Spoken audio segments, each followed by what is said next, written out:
Assalamualaikum warahmatullahi wabarakatuh. Jumpa lagi bersama di channel kami ini. Semoga Anda tidak terlalu bosan dan semoga ini bisa menebar kebaikan dan bisa membawa manfaat untuk Anda semuanya.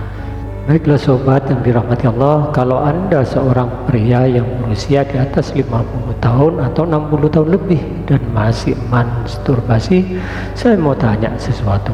Pernahkah Anda bertanya-tanya, apakah kebiasaan ini benar-benar sehat di usia Anda sekarang? Atau pernahkah Anda diam-diam merasa khawatir? Jangan-jangan Anda malah merusak kesehatan Anda sendiri secara perlahan tanpa sadar. Kalau iya, percayalah Anda tidak sendirian sobat. Ini memang topik yang sering membuat bingung, masih dikelilingi mitos lama dan sayangnya sangat kurang informasi yang jelas dan bisa dipercaya. Okelah sobat, padahal ini adalah salah satu kekhawatiran terbesar tapi paling jarang diucapkan atau diterapkan oleh para pria yang di usia matang. Dan setelah saya mempelajari data dan penelitian yang ada, saya paham kenapa banyak pria bingung. Faktanya banyak pria di atas usia 60 tahun ke atas yang masih melakukan masturbasi. Tetapi banyak juga yang melakukannya tanpa tahu benar dampaknya pada hormon sobat, prostat, atau bahkan performa hubungan intim bersama pasangan Anda.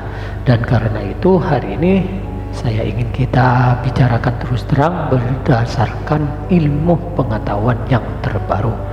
Dan saya akan jelaskan sobat 10 manfaat mengejutkan masturbasi di usia matang. Lalu 10 risiko atau dampak negatifnya yang perlu Anda ketahui supaya Anda tetap bisa menjadikannya kebiasaan yang sehat. Marilah sobat, kita mulai dengan kabar baiknya terlebih dahulu, yaitu membantu menjaga kesehatan si terong Anda itu.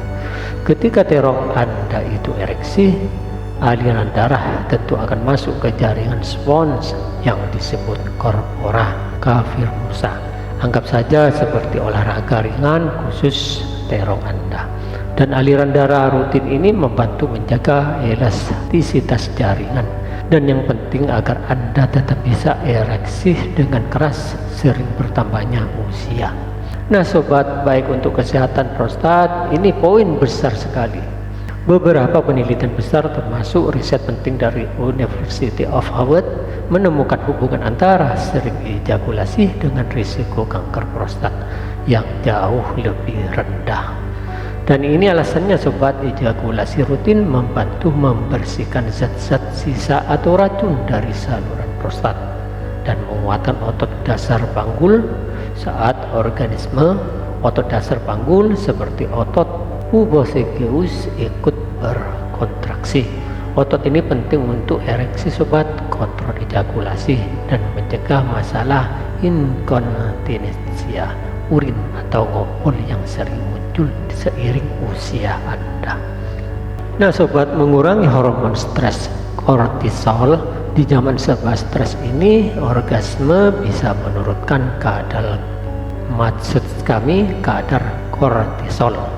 Nah, kortisol yang rendah membantu menjaga tekanan darah tetap stabil dan pikiran lebih tenang. Jadi ini sobat seperti obat alami untuk kesehatan jantung dan mental. Membuat otak melepaskan zat kimia yang bikin bahagia. Orgasme memicu otak melepas dopamin, zat yang bikin bersemangat dan senang. Dan oksitosin sering disebut hormon pelukan. Nah sobat, kombinasi ini meningkatkan suasana hati yang rasa nyaman yang sangat baik untuk kesehatan mental, membantu mendeteksi masalah fisik. Karena Anda berkenalan dengan tubuh sendiri, Anda jadi lebih peka kalau ada yang tidak normal. Banyak pria menemukan tanda-tanda awal kanker testis, luka atau benjolan mencurigakan justru saat melakukan masturbasi. Jadi bisa sekaligus jadi pemeriksaan mandiri, membantu tidur lebih nyenyak setelah orgasme. Tubuh melepas hormon oksitosin dan proktin, ditambahi dengan kortisol turun. Kombinasi ini bikin tubuh rileks sobat dan memudahkan Anda terlelap dalam tidur yang dalam dan pulih, sesuatu yang semakin susah didapatkan di usia lanjut sobat. Melancarkan sirkulasi darah di area panggul. Selain terong Anda itu, masturbasi juga membantu aliran darah di seluruh area panggul. Ini mendukung kesehatan yang kandungan kemih, prostat, dan otot sekitar panggul, sehingga mencegah masalah akibat sirkulasi darah yang buruk. Bisa jadi sarana latihan kontrol ejakulasi. Bagi pria yang suka mengalami ejakulasi dini, masturbasi bisa jadi ruang latihan. Anda bisa mencoba teknik stop start untuk belajar membaca sinyal tubuh dan mengendalikan kapan mau ejakulasi. Manfaatnya bisa terasa saat bercinta dengan pasangan Anda. Menjadi gairah dan jalur saraf hubungan intim Anda tetap aktif. Otak adalah organ hubungan terbesar dengan rutin dan merangsang diri dan berfantasi. Anda menjaga jalur saraf yang berhubungan dengan gairah tetap aktif. Nah, ini membantu menjaga libido tetap hidup meski mungkin tidak punya pasangan tetap. Nah sobat, tapi jangan cuma fokus ke sisi baiknya saja supaya tetap sehat. Anda perlu paham risikonya juga. Ini dia 10 risiko atau dampak negatif yang perlu Anda perhatikan. Isolasi sosial, masturbasi jadi masalah kalau sampai membuat Anda menarik diri dari hubungan nyata. Maksudnya kalau masturbasi bukan lagi pelengkap kehidupan hubungan intim yang sehat, tetapi malah menggantikan keintiman dengan manusia lain. Solusinya sobat, sadarilah batasannya. Jadikan kebiasaan ini pelengkap, bukan mengganti. Luka mikro dari kulit kalau masturbasi terlalu kasar atau tampak pelumas, kulit bisa lecet atau robek kecil. Luka kecil ini bisa membuat iritasi atau infeksi. Jadi menghindarinya mudah. Selalu lakukan perlahan dan gunakan pelumas berbahan dasar air. Desensitisasi kalau Anda selalu merangsang dengan cara tekanan dan ritme yang sama, otak bisa terbiasa hanya dengan rangsangan itu. Akibatnya sulit merasakan rangsangan berbeda dengan pasangan. Solusinya sering-sering variasikan cara, ritme, dan fokus. Menutupi masalah disfungsi ereksi kalau Anda hanya bisa ereksi saat masturbasi tetapi tidak bisa saat bersama pasangan. Jangan abaikan sobat, ini bisa jadi tanda masalah serius, misalnya penyakit jantung, diabetes, atau masalah hormon. Kalau mengalami pola seperti ini, segeralah periksa ke dokter untuk mencari pengobatan yang sesuai. Saraf tertekan akibat postur yang salah. Banyak pria masturbasi sambil duduk di kursi keras atau memungkuk. Ini bisa menekan saraf pudendal panggul sehingga menimbulkan mati rasa di area genital atau nyeri panggul. Solusinya sobat, cari posisi nyaman, misalnya berbaring dengan bantal, yaitu memakai penyangga. Jadi pelarian emosional yang tidak sehat kalau masturbasi jadi satu-satunya cara Anda mengatasi stres. Bosan atau marah ini bisa jadi kebiasaan tak sehat. Sebaiknya punya cara lain untuk menyenangkan diri, misalnya olahraga, meditasi, atau ngobrol dengan orang terdekat. Perasaan bersalah atau malu, banyak pria dibesarkan dengan norma agama atau budaya yang membuat masturbasi seolah tabu atau kotor sobat. Kalau perasaan ini bikin Anda tertekan, cobalah bicara dengan konselor atau terapi yang berpikiran terbuka supaya bisa melihat kebiasaan ini secara lebih netral.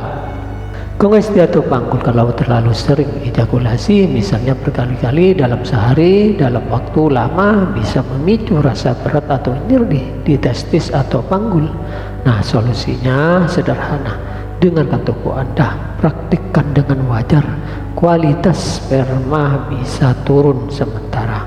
Kalau Anda sedang berusaha punya anak, sering ejakulasi setiap hari bisa membuat konsentrasi sperma menurun sementara. Maksud kami menurun sementara. Ini tidak merusak kesuburan jangka panjang, tapi untuk kualitas optimal, para ahli menyarankan jeda 2-5 hari terputus dari kenyataan karena pornografi, atau masturbasi selalu bergantung pada pornografi yang ekstrim atau tidak realistis. Jadi sobat, Anda bisa punya ekspektasi hubungan yang intim yang tidak sesuai dengan kenyataan. Solusinya imbangi dengan imajinasi Anda sendiri atau pengalaman nyata yang positif. Jadi seperti yang Anda lihat, masturbasi setelah usia 60 tahun bukan cuma soal baik atau buruk, ini hanyalah alat, dan seperti alat lainnya hasilnya tergantung bagaimana Anda menggunakannya. Kunci utamanya adalah kesadaran. Kalau dilakukan dengan sadar, menghargai tubuh dan dalam batas yang wajar, masturbasi justru bisa menjadi teman yang mendukung kesehatan dan vitalitas Anda.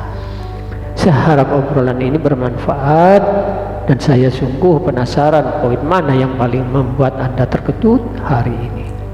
Silakan Anda tulis di kolom komentar. Ayo kita lanjutkan diskusi penting ini sama-sama. Kalau menurut Anda video ini berguna, klik suka, subscribe, dan jangan lupa nyalakan lonceng notifikasinya agar tidak ketinggalan obrolan berikutnya.